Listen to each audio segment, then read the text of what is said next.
playing Louisiana Tech Yep. last year. What's your reaction to that? How excited are you for that? Next year. Next year, yeah. You said last year, but next year. Next year, sorry. Well, it's like I said, we're filling out the schedule, and we're looking far and wide. I mean, finding games, at this time, after losing the partnership isn't easy. So our administration's doing a good job of finding a bunch of different opponents, obviously outside our normal scope of who we'd play. So I think that's game 8, if I'm correct, and we got 4 more to still get. Do you have any hand in, I know that's not really your job, but do you ever hey, we should look at this team or that team, or is that just it's so late. It's just these are the very few teams that have an opportunity to play or who we can move around games. I mean, there's experts that do it, and we just take the schedule as it comes. With John, one area of the field I guess he's kind of struggled with is the middle of the field. I guess missed several passes there. What have you noticed that at all, or kind of in terms of just parts of the field that he's? I think it's more red zone, and it we talked about this issue, Greg, a little bit back in the spring where we were forcing some things in the red zone, and you had another red zone pick today in practice. So, he's identified it. We're working it. We got to give him some cleaner reads, and I think John, when you watch what he's been successful with so far this season, he's a great progression passer, right? So we got to stick with those type of concepts that give him a clean progression, and I think that's where he thrives. Every passer is different, and as we continue to learn John's strengths, I think that's what we're figuring out. And, good coaches shape the scheme to what their guys do well, right? This will always be players over plays.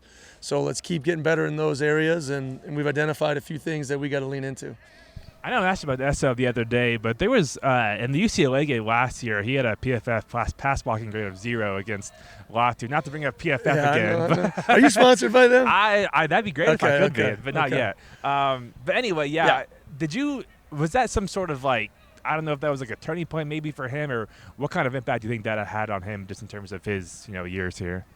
Well, I think it's one of those games where there's a lot of people that should have graded out 0 in last year's UCLA game. So. He went against the first-round draft pick. Those are tough.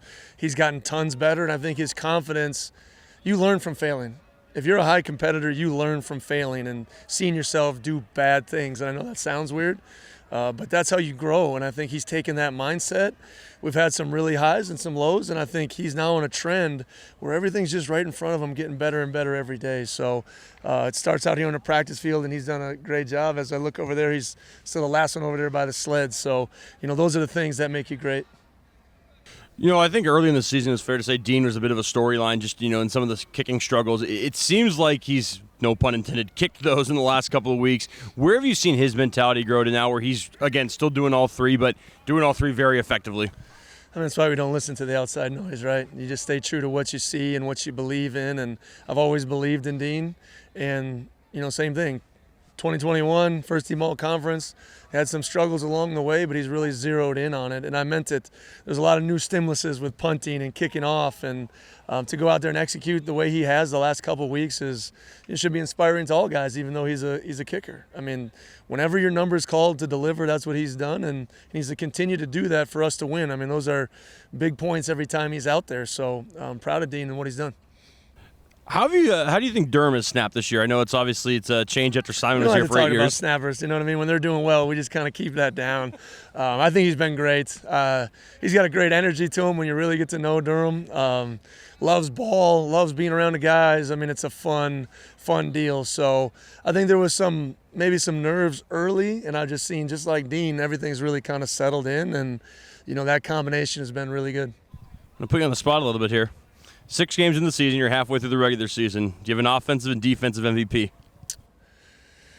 That is putting me on the spot. Halfway through awards, you know how those things go. Offensively, I mean, it's hard not to say. It's hard not to say John. I think John's been a bright spot.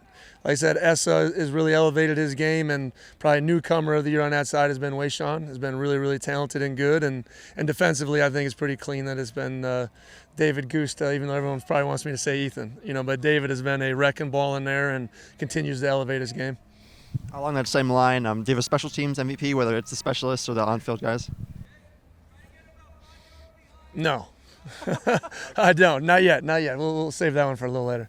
Gotcha. What's the criteria you're looking for when you're determining? I mean, I just not For special necessarily teams, that, I mean, but yeah. you're just talking about pure effort guys. Wesley Steiner has been just a tremendous effort guy and has given us everything in that phase. So he's been ultra consistent. He'd probably be the one name that really flashes. He's a four-core guy. He's doing everything.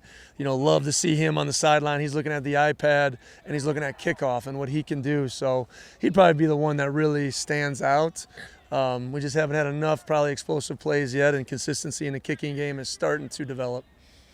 And then with Wayshawn Parker in the running back room, obviously we saw in the San Jose State game he had like 20-some touches, and then Dylan Payne came in. Are you excited, or obviously endurance takes time to develop, but what have you seen from him that you can trust? And we saw it this last fourth quarter. He was in there in the fourth quarter, but what have you seen from him that you can trust him in the fourth?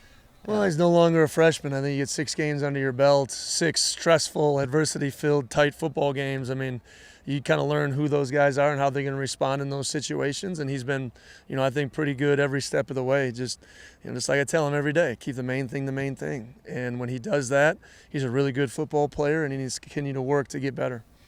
And then it might have been a rain practice earlier, but how'd you see the guys just handle the weather and just handle just the week of getting back to it? I think it's good. Yeah. I mean, we got to be driven to our goals. I think the more success you have, sometimes the more push and pull and outside noise that you get, it's still about coming out here and working. And I think our guys done a good job attacking it. We came out, there was a true Palouse day. All those freshmen that came in the summer, I was like, guys, welcome. It's here now. Tomorrow's going to be about 38 in the morning. So we're going to have a beautiful day on Saturday, excited for homecoming. But, you can't let the elements affect the way you prepare and play.